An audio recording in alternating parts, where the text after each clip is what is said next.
झ तो आ गया, आंगो या महना आत्मपद हो गया, झ तिवाद उत्पत्ति करके झ आ गया। अब दो कार्य प्राप्त हुए, आत्मनिपदेश स्वनता और विकरण भी प्राप्त हुआ। चले लूँगी, चले सिच आ जाएगा, सिच आने के बाद ही लगाएंगे। फिर जो है सिच लाने के बाद लगाएंगे तो ये अनकारांत अंग है, अकारांत नहीं होना चाहिए, तो झ को अत हो जाता है। आहत आहसातम आहसत, ये स को मानकर नय का लोप, आहसत आहसत, इस स में अ मिल गया। आहता आहसातम आहसत, आहथा आहसाथम आहध्वम, धीच सकार लोप। आहसी झलादि कित कित में लोप होता है ना, आहस्वही आहस्मही, ठीक है। और आवधिष्ठ, हन को वद आदेश, और इसी तरह से वो तो सरलीय रूप।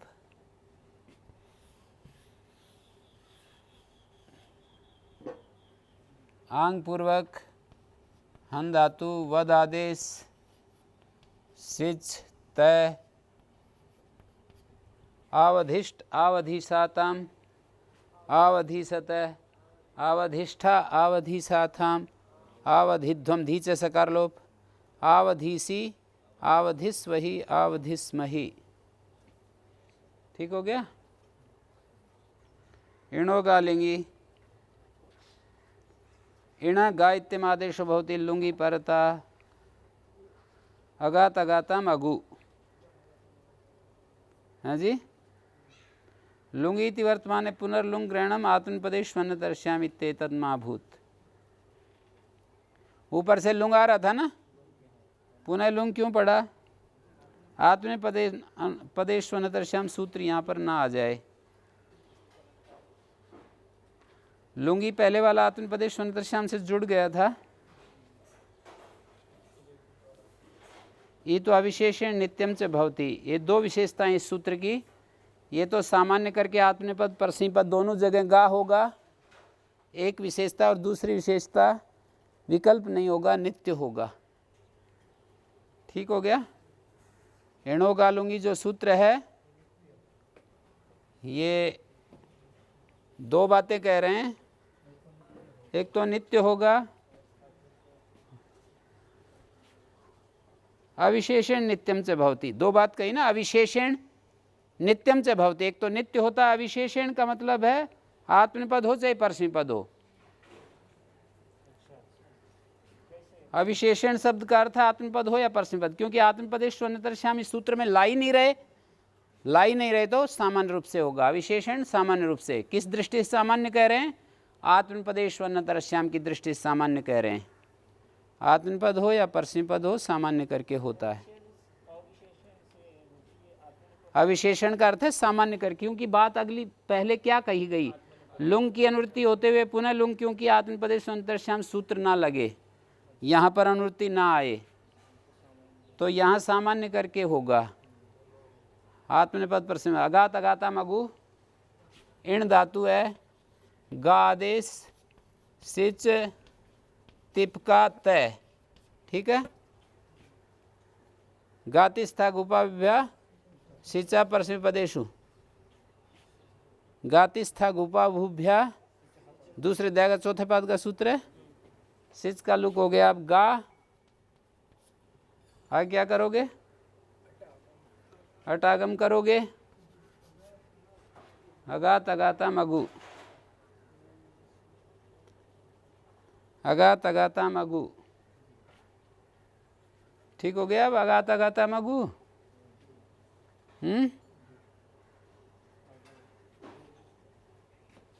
अगात अगाताम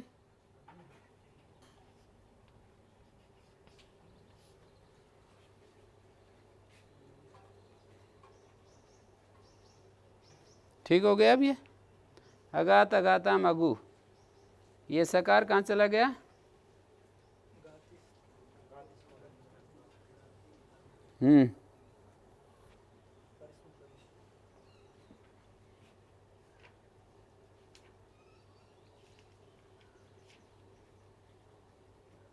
अगात अगाताम अगु, अगा अगातम अगात, अगाम अगाव अगाम। और लुंग लकार कर्मवाच्य में, ये तो कर्तृवाच्य था, ला कर्मणि च भावे च कर्म के भ्य कर्ता में लाए थे ये, अब हम कर्मवाच्य में ला रहे हैं। भाववाच्य में, भाववाच्य में ले लो या कर्मवाच्य ले लो। इण धातु से लुंग लकार, लुंग के स्थान में तय आ गया, ये तय आ गया। ला कर्मणि से भावे चा कर्म के भ्या, भाव कर्मणों से आत्मनिपद का तय आ गया। चलेंगे चले सिच, गातिस्था सूत्र लग जाएगा, सिच का लुक करने वाला। परसवें पद में कहा है चिण भाव कर्मणों, भाव कर्म में तय शब्द परे हो तो चिण हो जाता है। चिणोलुक से इसका, चिणोलुक से लुक हो गया, चिण नित है, आ तो युक, चिण कृतो, गा को युकागम हो गया। और चिण का ई बचा, चुटू से चकित संज्ञा और अट आगम हो गया, अगाई। ठीक हो गया।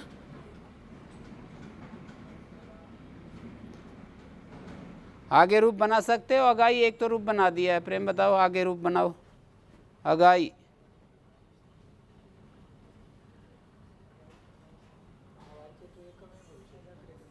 आगे आप बता दो। कर्मवाच्य में, भाववाच्य में तो एक ही बनता है, कर्मवाच्य में बनाओ।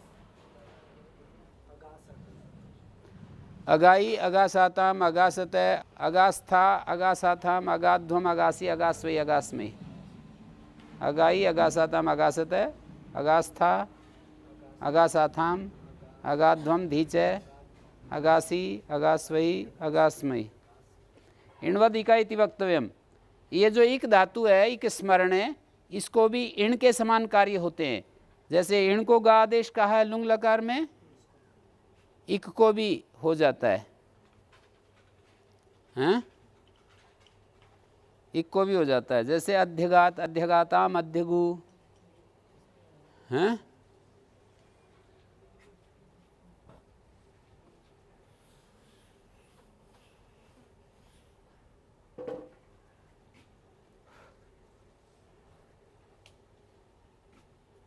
अधिपूर्वक इक धातु, ये इक धातु अधिपूर्वक प्रयोग होती है ज़्यादातर, तो इसी तरह से रूप बनेंगे। अध्यगात, अध्यगाताम, अध्यगु, हाँ इक स्मरण। ये जो गातिस्था सूत्र है ना, वहाँ पर भी ये इणवदिका लगेगा। ठीक है। इणवद इका जो वार्तिक है, ये वहाँ भी लगेगा। इटवत इका है, हाँ इण धातु है। ये जो इण धातु पढ़ रहे हो ना, इणो गालूंगी, इसके लिए कह रहा है इणवद इका। इक धातु इण धातु के समान कार्यों को प्राप्त हो जाते हैं। और वो आगे जो कार्य हो रहे हैं ना, गातिस्था वगैरह, वो भी इणवदिका लग जाएंगे।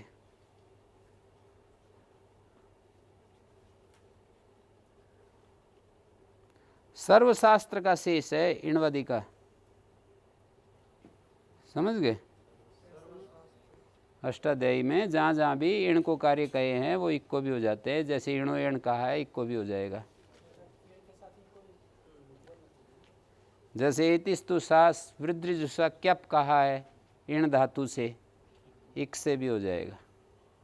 इणो यण कहा है,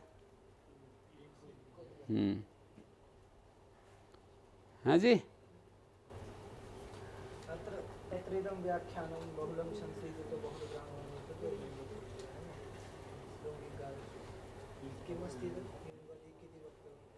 वार्तिक है इणवदिका।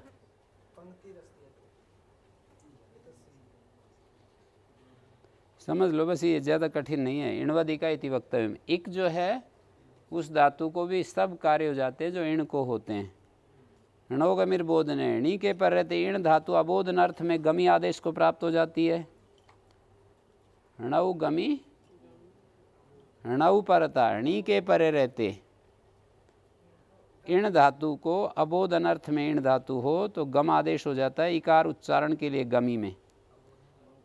अबोधन बोधन दो अर्थ होते हैं, तो जैसे गमयति गमयता गमयंती भेजता है अर्थ है, और अबोधन का बोधन प्रत्युदाहरण बनेगा प्रत्यायति। यहाँ पर गमी आदेश नहीं हुआ। देखो नीचे है ना, एक तो होता है देवदत्तः एति ग्रामम,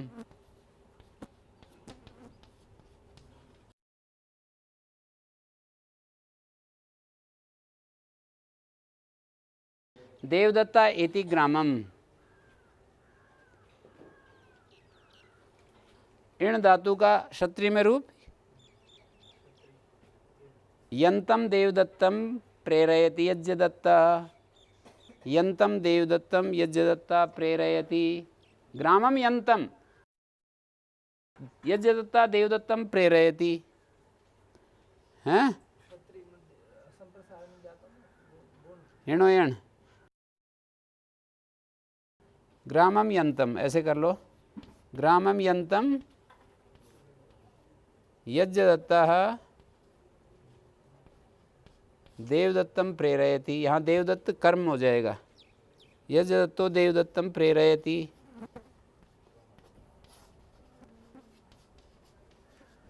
तो क्या कहेंगे? यज्ञदत्तः देवदत्तम ग्रामम गमयति। और इसी को यदि कर्मवाच्य में बदलें तो क्या होगा?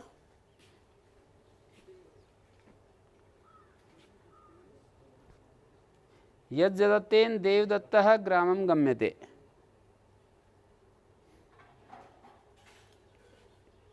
यज्ञदत्तेन देवदत्तः ग्रामम गम्यते, ऐसा बनेगा। जो अण्यंत अवस्था का कर्ता था वो ण्यंत में कर्म बना, उस कर्म को लकार कहेगा कर्मवाच्य में। अण्यंत अवस्था करता देवदत्त है, ण्यंत में कर्म हो गया, इस कर्म को गमयति का लकार कहेगा। गमयति में जो लकार आएगा ला कर्मणि च भावे चा कर्म के भ्या, वो उसको कहेगा। ण्यंते कर्तुश्च कर्मणा अप्रदाने दुहादीनाम ण्यंते कर्तुश्च कर्मणा।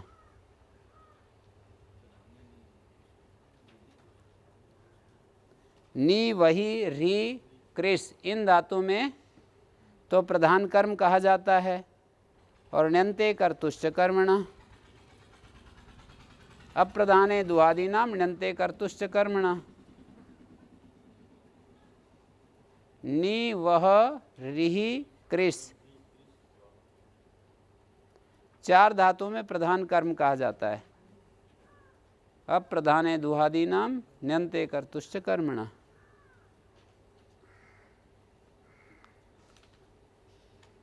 वो पंक्ति क्या है? हाँ जी, ण्यंते कर्तुश्च कर्मणा एक बात, और अप्रधाने द्वादीनाम एक बात, और तीसरी एक बात है नी आदि जो चार धातुएं हैं इनके प्रधान कर्म को लकार कहता है। हाँ, गौणे कर्मणि दुह्यादे प्रधाने नी री कृष वहाम ण्यंते कर्तुश्च कर्मणा। प्रधाने नी री कृष वह, गौणे कर्मणि दुह्यादे, गौण कर्म में दुह्यादि धातुओं का गौण कर्म कहा जाता है लकार के द्वारा। और गौणे कर्मणि दुह्यादे प्रधाने नीरि कृष्वहम ण्यंते कर्तुश्च कर्मणा। और प्रत्यायति ये बोधन अर्थ हो जाएगा। इस ये तो है अबोधन, भेजना अर्थ है। भेजना अर्थ है जैसे प्रत्येति जानता है, प्रत्येति देवदत्तः अब इसी को प्रत्यंतम प्रेरयति, प्रत्यंतम देवदत्तम प्रेरयति।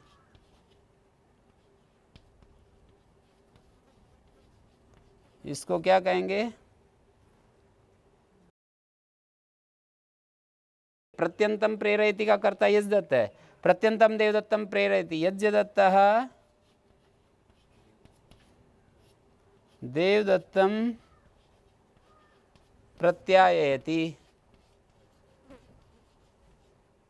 प्रत्यायति,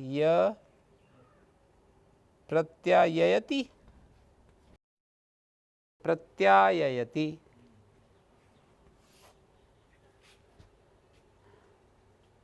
यजतो देवदत्तम प्रत्यायति कैसे बना? प्रति इण धातु णिच, णिच के पर रहते ही को वृद्धि आई, और आय एचो आया हुआ आई धातु शप तिप, शप को मानकर सार धातु का धातु को आई को आय बनेगा, और एचो आया हुआ आय आयति, प्रति को इणची प्रत्यायति। यही दिया देखो, अबोध नैति किम प्रत्यायति, इणवदिका इत्येव, इणवदिका की अनुवृत्ति यहाँ भी समझ लो। अधिगमयति, गम आदेश हो जाता है ना, तो अधिगमयति, अधिपूर्वक एक का प्रयोग होता है, अधिगमयति, अधिगमयता, अधिगमयन्ति। अध्येति माने याद करता है, अध्येति याद करता है, याद कराता है, अधिगमयति। अध्येति याद करता है, अधिगमयति याद कराता है।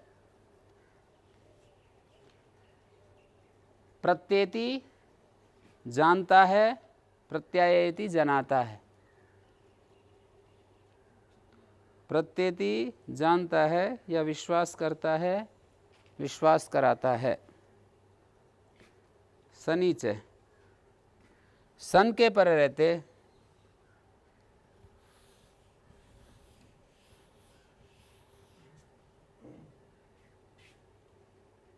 शनि परता इणो अबोधनार्थ से गमी आदेश होती, जिगमिषति जिगमिषता जिगमिषन्ति, गमी आदेश हो गया, जिगमिषति जिगमिषता जिगमिषन्ति, अबोध नेत्यव, अबोध ने की अनुवृत्ति यहाँ भी आ रही है।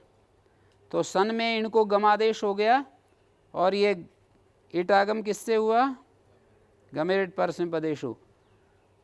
अबोध नेत्यवार्थान प्रतिशीषति, यहाँ अबोधन अर्थ में ही जिगमिषति जाना चाहता है, एतुम इच्छति इति जिगमिषति, एतुम इच्छति विग्रह होगा इसका, इण धातु का एतुम इच्छति जिगमिषति।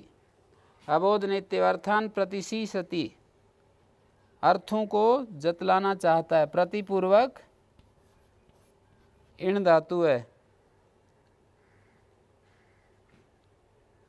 अर्थान प्रतिशीषति।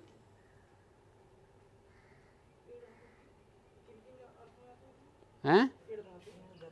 इण गतो है ना, तो उपसर्ग से अर्थ बदल जाता है। अर्थान प्रति, देखिए इण आगे प्रत्येतुम इच्छति, विश्वास करना चाहता है या जानने की इच्छा करता है, तो यहाँ प्रति इण सन, धातु अनिट है, इसलिए एकाच उपदेशन दातात निषेध हो जाएगा। आगे हम सन्य को दुर्वचन करेंगे तो क्या दुर्वचन होगा? तो स दुर्वचन होगा। आगे क्या सूत्र लगेगा? सन्यता से ई, इस स को ई हो गया। आदेश प्रत्यय, ई से उत्तर इस स को मूर्धन्य, और इससे उत्तर इसको मूर्धन्य।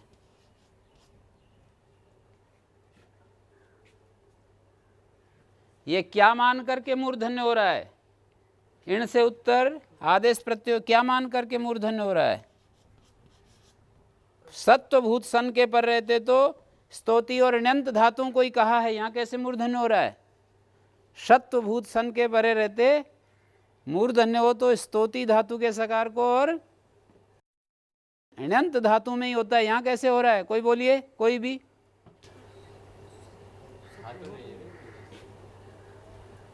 क्या है? सनाद्यंत धातु धातु नहीं है?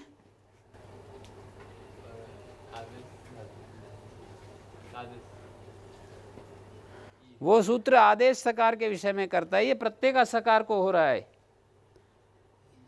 इण से उत्तर, ये सन जो है प्रत्येक असकार है, प्रत्येक सकार को मूर्धन्य हो रहा है, इससे उत्तर प्रत्येक सकार को मूर्धन्य होता है। वो नियम धातु के सकार को कर रहा है। स्तोतीर्ण और एव क्षण अभ्यासात धातु के सकार का को लेकर नियम है। प्रति अकासवर्ण दीर्घा, प्रति शी सती, सप आएगा बीच में, प्रति सी सती, प्रति सी सती, ऐसा बन जाएगा हैं। अर्थान, अर्थों को जानना चाहता है। इणवदि कित्येव, इणवदि का यहाँ भी आ रहा है, अधिजिगमिषति अधिजिगमिषता अधिजिगमिषन्ति। योग भाग क्यों उत्तरार्थ है, योग भाग क्यों किया? इंगश्च सूत्र में शनि की अनुवृत्ति जाए, नहीं तो णी की भी जाती। यदि सन को ऊपर वाले सूत्र में पढ़ देते, णौ शनि णी शनि ऐसा कर देते, णी शन्यो आदि कर देते, तो उसकी दोनों की अनुवृत्ति इंगश्च में जाती। इंगश्च शनि परतः गमी आदेशो भवति अधिजिगांसते अधिजिगांसेते अधिजिगांसन्ते।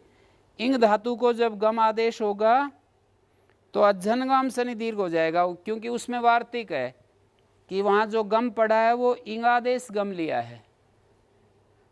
अज्झनगाम शनि में पढ़ा है इंगादेश गम का ग्रहण है। अधिजिगांसते अधिजिगांसेते अधिजिगांसन्ते, ठीक आ गया। अबोधन माने बोधन से विपरीत, बोधन माने जानना, जनाना, ज्ञान करना। अर्थान प्रतिशिष्यति, अर्थों को जानना चाहता है, जानना हो गया ना बोधन।